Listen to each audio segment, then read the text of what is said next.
Arkamdan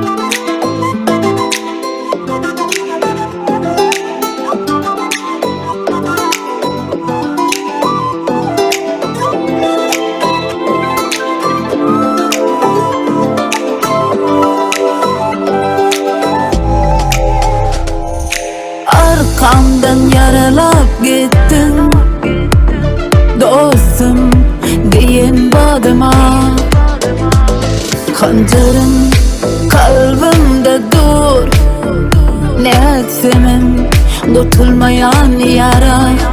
Her deminde kanayan bu yalanın yarası. Dostu yenilem düşman inişi duygu acı.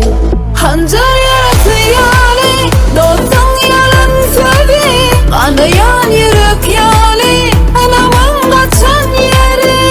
Arkamdan yaraladın hancara yarası dur. Hilmi ervetlikten hasbetler duygu bu. Hancar yarası yani dostun yalan söyledi. Kanayan yürek yani anamın kaçan yeri. Arkamdan yaraladın hancara yarası dur. Hilmi ervetlikten hasbetler duygu bu.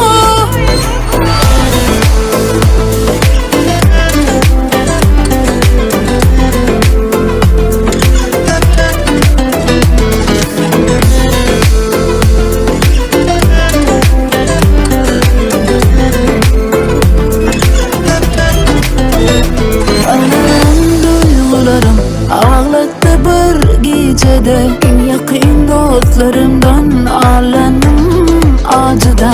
Vazgeçtikçe has kanayar bu yaralar. Dertlerin has beteri dostum dönüklüğü. Her deminde kanayar bu yalanın yarası. Dostu yenilem düşman inişi duygu